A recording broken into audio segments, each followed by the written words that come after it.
Hey guys, how y'all doing? I hope everybody's having a great day. I do want to just go ahead before I get into our conversation for today. You guys already know that this is Granna, right? Okay. This is Cancer Awareness Month, and I just want to say, guys, continue to pray for anyone that's dealing with cancer or going through breast cancer awareness, with going through breast cancer, the process and all that. Continue to keep them in your prayers. And if you can make any type of donation or anything, or do any type of walk or 5Ks or anything to help promote the awareness of breast cancer, make sure you do that. Okay, so I just wanted to go ahead and talk a little bit about breast cancer awareness month. This is the month, and we're like into the third week of the month, so it's almost over with. Okay, all right, so about a week and a half ago now, maybe 2 weeks ago. I know I'm late talking about this, but I did want to talk to you guys about this, okay? My girlfriend and I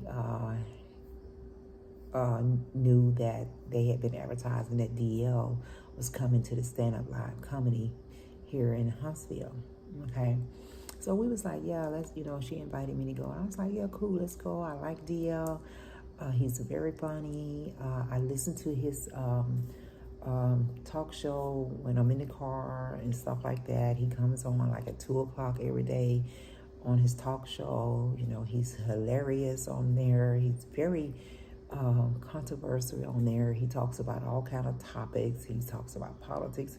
He gets really deep when it comes to politics, but I like DL. I really do. And of course I watched his King of Comedy so many times I can't even count it, because he's funny as hell. Okay, so we get tickets. She gets the tickets and everything. It's a day of. We get ready to go to the concert, to the comedy show. So we get there. The doors open at 5.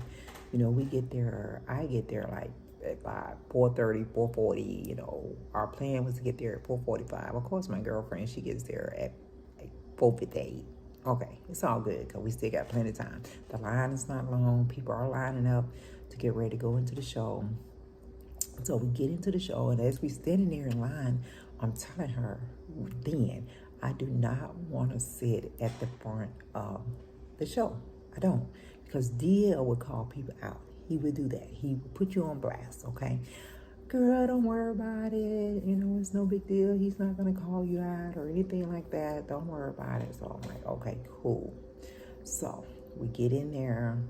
They check her. She pull up on out. They check us in and all that and tell us, okay, how many people is in your party? We tell them it's 2 people in our party.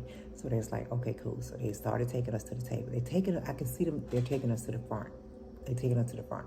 So I'm like, I don't want to sit in the front. I do not want to sit in the front of the show. Damn it, they set us in the front. Get up there.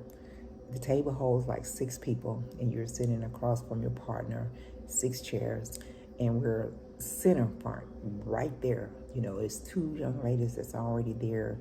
They're sitting there, and they can literally reach out and touch DL, and we're right behind them. Okay, so nice young ladies. We had fairly little chit chat with them before the show started. We chit chat with them, and one of the young ladies was saying that this is like her 3rd or 4th time she's seen DL. He was always funny. So I was saying, well, DL will call people out, so I don't like sitting in the front. And she was like, yeah, he will call people out. He definitely will put you on blast and stuff. So we do our orders, because they take your orders. You have to do a 2 minimum order from the menu when you get there and all that.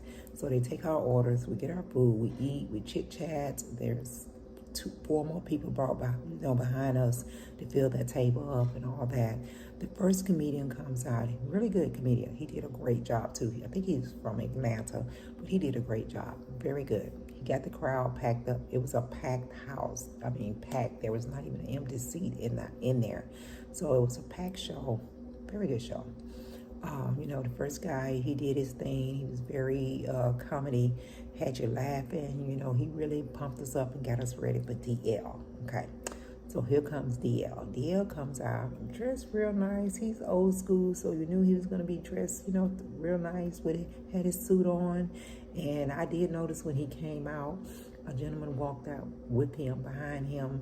I guess this is kind of like his bodyguard. I guess Dia say, I need to have me a bodyguard, understand? Because if anybody tries some shit up in here or some stuff pop off, I got my man over here that's going to take care of y'all. So dude come out. He sit right at the corner of the stage. He's sitting there like this right here the whole time, letting us know, hey, y'all better not start no shit up in here. Because if you do, I'm going to have to end it. Okay? So Dia, like I said, dressed very nice.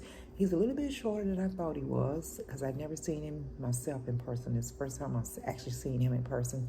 But real nice dress, real cool, doing his thing, just all over the place. He covered all type of topics, made jokes about all kind of stuff. He talked about the Aquaman, the thing that happened down in Montgomery with the Montgomery brawl. He talked about Carly Russell and the little baby. Oh my God! Of course, he talked about politics. He talked about Jada Pinkett. He talked about everything. He covered everything that's going on in the world today. Everything. Okay, very funny, very funny. So, we're laughing. Everybody's just cracking up. I mean, there was a few people in there with some sour faces. I don't know why you would go to a comedy show and sit up there with a sour face. Why waste your money if you're not going to enjoy the show? And there were some people sitting, to my left that was just, I would look over and notice that nothing he said, they didn't crack a smile at all. They just sitting there with a pussy face, just, and he, doing his thing. So I was thinking, I thought that was a little weird because, like I said, you pay your money to go to a comedy show because you want to get entertained. You want some laughter. You want to enjoy the show. They're going to crack some jokes. They're going to probably say some stuff that might offend some people, but that's what they do. That's their job. You can't go to a comedy show and get offended by different topics that the comedian talk about. Okay? All right. So we moving along. Okay, he doing his thing. It's all good. So there were several people in there that I had worked with in the past, people that I knew, hey, hadn't seen them in a while. They came over, gave them hugs and all this kind of stuff. So as the show go on, Dia get down to like the last 5 minutes of the show. So I could see the direction that it was going in. I could see, okay, now this is the time he finna start calling some people out. He finna put some people on blast, okay? So it was a couple of the tables sitting to the right of us. And he asked the gentleman, he was like, you married? So the gentleman was like, yeah. He's like, how long you been married? So the gentleman was like 32, 33 years. He's like, that's your wife? He's like, yeah. So he started cracking a few things on them, joking on them. All good. Funny as hell. So after he finished joking with them, he moved over to our table. Now we right here. Like I said, we could all just kind of reach out and touch it. So the young lady sitting in front on the right, in front of my friend Phyllis, he started out with her. And he was like, oh, you're a beautiful young lady. He's like, what do you do? And so she told him she was an engineer. So he cracked a few jokes on her about being an engineer and all this. And he asked her, he said, are you married? She's like, no. And he's like, ticket for one. That's why you had to buy your own damn ticket. Joking with her. She laughed and she was enjoying it and everything. So then he moved over to her friend sitting directly in front of me. He said, you're a pretty young lady. What do you do? So she told him she was an analyzer. He was like, an analyzer? What the hell you do? Analyze people all day? Just all up in their business analyzing them? So he was laughing and joking with her, and she was laughing, and, we was like really getting into it. I'm sitting behind her cracking the hell up. I'm just cracking up. But then after he got done with her, he stopped, and he looked at me, and I'm looking at him. I'm like, oh, shit, Dia. I'm thinking in my mind, Dia, don't do it. Don't die fuck with me. Do not call me out. Don't do it. So he did. He's like, oh, you're a beautiful woman. He didn't say young. I don't think he said young because he looking at me. I'm older than these young women. He just called out. He's like, you're a beautiful woman. He's like, what do you do? And I was like, I'm retired. And I stopped. That was it. That's all I said. I'm retired. So he was like, oh. So I guess he's waiting for more. So he was like, oh, okay. So you just said, fuck it. I'm done working. I'm not working anymore. I'm just done. I'm done with it. And I was like, yeah, pretty much. And he was like, okay. Where you retired from? Where did you retire from? So I didn't say nothing. He was like, where you retired from? I was like, Walmart. And wait a minute. Before y'all start thinking ain't nothing wrong with Walmart, everybody on here knows that I've worked at Walmart over 20 years. I retired from there. Walmart gave me a good little sum of money when I left up out of there. So I made a very good living when I worked at Walmart. Walmart is a billion-dollar company, great company to work for. I have nothing bad to say about Walmart, the company. Now, their customer service skills now is whack, but hey, it is what it is. So he was like, Walmart? Who the hell ever retired from Walmart? I didn't never know nobody that retired from Walmart. What the hell you do? You on the mic and you calling for a price check and you just drop the mic and say you retired. They turn your mic off.